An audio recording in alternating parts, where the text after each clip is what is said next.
ትናንትና የተከበረውን የረመዳንን ወር ሸኝተናል። አላህ በተከበረው ቃሉ ስለ ረመዳን ሲነግረን የረመዳን ወርቃማ ቀኖችን እንድንጠቀም ሲያበረታታን አያመን ማዕዱዳት ብሎን ነበር። ጥቂት ቀኖች ናቸው ብሎን ነበር። ጥቂት ቀኖች ምንም ሳናውቃቸው የሰራንባቸውን ሥራ ይዘው ሄደዋል። ረመዳን ተመልሶ ሲመጣ እኛ ምድር ላይ ረመዳንን ተቀብለው ከሚያስተናግዱት አንሁን ምንም የምናውቀው ነገር የለም። ምንም እንኳ ረመዳን ቢያልቅም የመልካም ሥራ ጊዜ አላለቀም።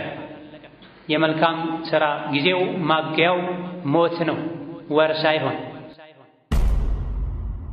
ሸዋል ወር ሙሉ የተኛውን ቀን 6 ቀን ብቻ መርጦ መጾም ይቻላል ብለን ከኛ የሚጠበቀው የዓመት ሙሉ ፈርድ ጾምን የመጾም አጅር ለማግኘት ከረመዳን በኋላ ከሸዋል ወር ውስጥ 6 ቀን መጾም ነው የሚጠበቅብን።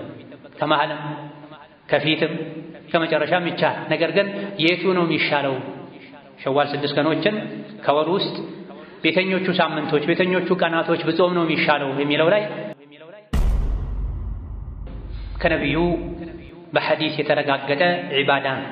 ከመሆኑም ጋር አንዳንድ አይጾምም የሚል አቋም ያላቸው ሰዎች አሉ። በየጊዜው ስለ ሸዋል ጾም በተነገረ ቁጥር ኺላፍ የሚያነሱ ሰዎች፣ ኸይር ሥራ ላይ እንዳይሳተፉ ሰበብ የሚሆኑ ሰዎች አሉ።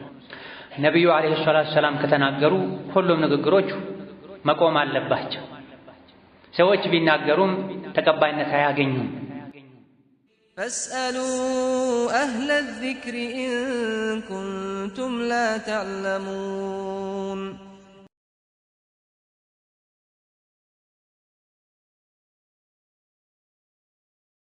ቢስሚላሂ ራሕማኒ ራሒም። የአላህ ባሮች ሆይ አላህ ያዛቸውን በመታዘዝ የከለከላቸውን በመከልከል ሁሌም በሁሉም ጉዳይ ላይ በሁሉም ቦታ ላይ የሚገባውን ፍራቻ ፍሩት። ለአኼራችሁ ስንቅ ያዙ። ከስንቆች ሁሉ በላጭ ስንቅ አላህን መፍራት ነው። የአላህ ባሮች ሆይ ትናንትና የተከበረውን የረመዳንን ወር ሸኝተናል። አላህ በተከበረው ቃሉ ስለ ረመዳን ሲነግረን የረመዳን ወርቃማ ቀኖችን እንድንጠቀም ሲያበረታታን አያመን ማዕዱዳት ብሎን ነበር። ጥቂት ቀኖች ናቸው ብሎን ነበር።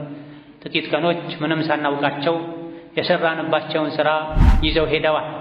ረመዳን ተመልሶ ሲመጣ እኛ ምድር ላይ ረመዳንን ተቀብለው ከሚያስተናግዱት አንሁን ምንም የምናውቀው ነገር የለም። ምንም እንኳ ረመዳን ቢያልቅም የመልካም ሥራ ጊዜ አላለቀም። የመልካም ሥራ ጊዜው ማብቂያው ሞት ነው፣ ወር ሳይሆን። ሁሉም ወሮች ሁሉም ቀኖች የራሳቸው ሥራ አላቸው። ረመዳን ሥራውን ይዞ ሄዷል። ሸዋል ተተክቷል። አላህ ተባረከ ወተዓላ በረሕመቱ ሸዋል ላይም የተለያዩ ወደሱ የምንቃረብባቸው የመልካም ሥራ አጋጣሚዎችን ፈጥሮልናል። ረመዳን ላይ የነበሩ መልካም ሥራዎች ሁሉ ከረመዳን በኋላም አሉ። ነቢዩ ዓለይሂ ሰላቱ ወሰላም ረመዳንን የጾመ ከሸዋል 6 ቀናትን ያስከተለ ዓመቱን ሙሉ እንደጾመ ይቆጠርለታል ብለዋል። በዚህም ረመዳንን ብንሸኝም ጾምን አብረን አንሰናበትም። ረመዳንን ስንሸኝ ከጾም ጋር ተሰነባብተን አንላቀቅም። ዒድ አፍጥረን ቆይተን ደግሞ የሸዋልን 6 ቀን ጾሞችን እንቀጥላለን። ይሄን ያደረገ ሰው አላህ ትልቅ አጅርን ቃል ገብቶለታል። ረመዳንን ሙልት አድርጎ የጾመ ከዛም ከሸዋል ወር 6 ቀን የጨመረ ሱና ዓመት እንደ ጾም ይቆጠርለታል ብላ። በዚህም ረመዳን ላይ የተፈጠረን ጉድለት እናሟላለን። የነቢዩ ዓለይሂ ሰላቱ ወሰላም ኡመት ዕድሜው አጭር ነው ካለፉት ህዝቦች አንጻር። ከአሁን ቀደም የነበሩ ሌሎች ነቢያት የተላኩላቸው ህዝቦች በመቶ ቤቶች ይኖሩ ነበር። የ1000 ዓመት ዕድሜ ከዛም በላይ የኖሩ ተገኝተዋል በታሪክ 200 300 ቀላል የሚባል ዝቅተኛ የሚባል የዕድሜ ጣሪያ የነበራቸው ሰዎችም ነበሩ። የነቢዩ ዓለይሂ ሰላቱ ወሰላም ኡመት ግን ከ50 እስከ 60 ከ60 እስከ 70 ጥቂቶች ናቸው ከ60 ከ70 የሚያልፉት።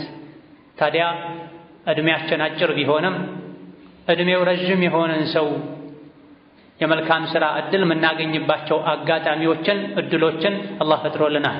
ከዚህም አንዱ ረመዳንን አንድ ወር ጾሞ ቀጥሎ ካለው ከሸዋል ወር 6 ቀን የጨመረ ሰው ዓመት ሙሉ እንደጾም ይቆጠርለታል ብለዋል። ይሄም አልሐሰነቱ ቢዐሽሪ አምሳሊሃ ስለተባለ መን ጃአ ቢልሐሰነቲ ፈለሁ ዐሽሩ አምሳሊሃ።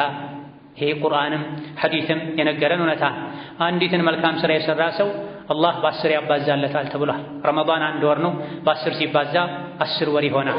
ሸዋል 6 ቀን ነው፣ በ10 ሲባዛ 60 ቀን ይሆናል። 10 እና 2 ወር 60 ቀን ዓመት ይሞላል።